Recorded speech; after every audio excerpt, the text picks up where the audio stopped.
BJP ने लोकसभा चुनाव के लिए उम्मीदवारों की नई लिस्ट जारी की है। कई चौंकाने वाले नाम हैं, लेकिन सबसे अप्रत्याशित नाम है पारसनाथ राय का।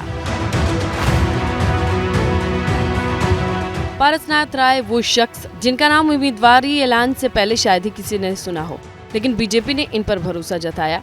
इन्हें यूपी की गाजीपुर सीट से उम्मीदवार बनाया है। गाजीपुर वो सीट जिसे 2019 में बीजेपी हार गई, लिहाजा मिशन 80 में 80 को बीजेपी कैसे पूरा करेगी, गाजीपुर में जीत का परचम लहराने के लिए बीजेपी कैसे उम्मीदवार बनाएगी, इसे लेकर बीजेपी में लखनऊ से लेकर दिल्ली तक मंथन का दौर चला और पारसनाथ राय के नाम पर मुहर कैसे लगी, आइए हम आपको पूरी इनसाइड स्टोरी बताते हैं।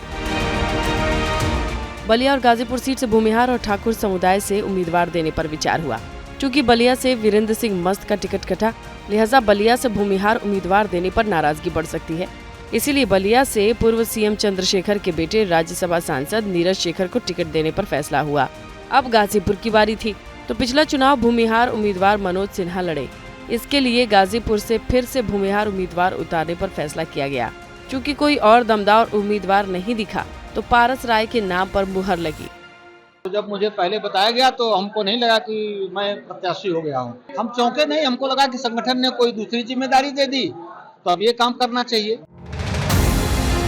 हालांकि पार्टी के आंतरिक सर्वे में पारसनाथ राय का नाम कहीं शामिल नहीं था। आंतरिक सर्वे में गाजीपुर से 2 नाम सामने आए। जम्मू कश्मीर के एलजी मनोज सिन्हा, बेटे अभिनव सिन्हा। अभिनव सिन्हा पेशे से इंजीनियर हैं। परिवारवाद के आरोप से बचने के लिए अनुभव सिन्हा पिछड़ गए, जबकि पीएम नहीं चाहते थे कि मनोज सिन्हा जम्मू कश्मीर के उपराज्यपाल पद को छोड़े। कृष्णानंद राय की पत्नी अलका राय के नाम पर चर्चा हुई, लेकिन वो विधानसभा चुनाव हार गयी। उनके बेटे के नाम पर वोट पोलराइज होने का खतरा था, लिहाजा वो भी रेस से बाहर हो गई। बीजेपी विधायक सुनील सिंह की दावेदारी इस वजह से खारिज हो गई।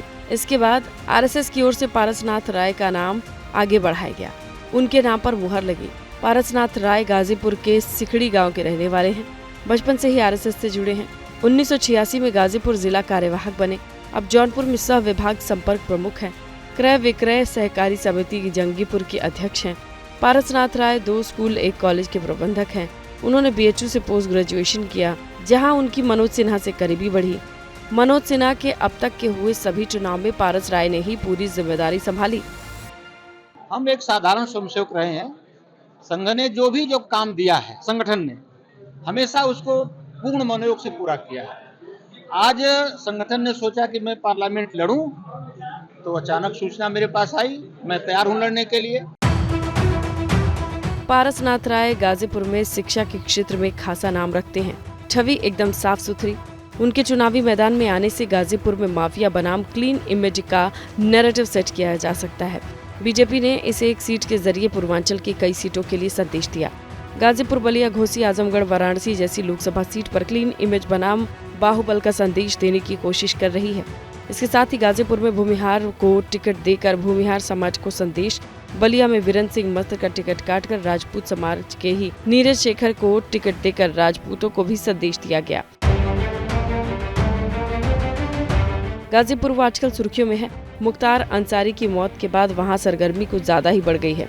विपक्षी नेताओं का मातम पुरसी के लिए मुख्तार के घर जाना बहुत कुछ बयां कर रहा है, क्योंकि माहौल चुनावी है। ये सीट वो बीजेपी के लिए किसी चुनौती से कम नहीं है, क्योंकि सिर्फ पिछले 4 चुनाव को देख ले तो बीजेपी को 3 बार हार मिली।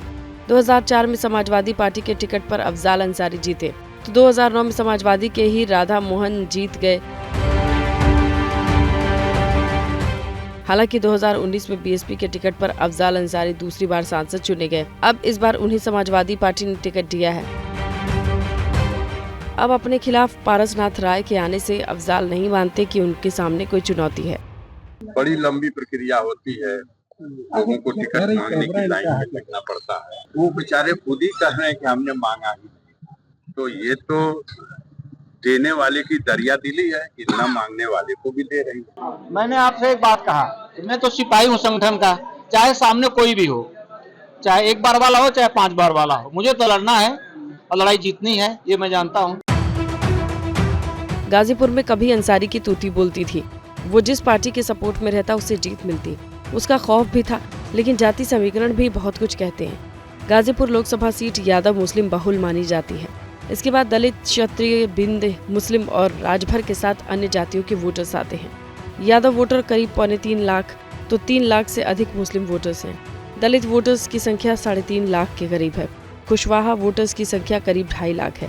1.5 लाख के करीब बिंद, तो राजभर 1 लाख के आसपास है। 2 लाख के तकरीब राजपूत और 1.5 लाख ब्राह्मण वोटर्स हैं। वहीं वैश्य वोटर्स की बात करें तो 1,50,000 के आसपास भूमिहार वोटर्स हैं। अब गाजीपुर से मुख्तार का अध्याय तो खत्म हो गया, लेकिन उसके भाई अफजाल के खिलाफ बीजेपी ने साफ सुथरी छवि के उम्मीदवार को मैदान में उतारकर मुकाबला दिलचस्प बना दिया। अब जनता को फैसला लेना है कि माफिया बनाम क्लीन इमेज में वो किसे चुनती है।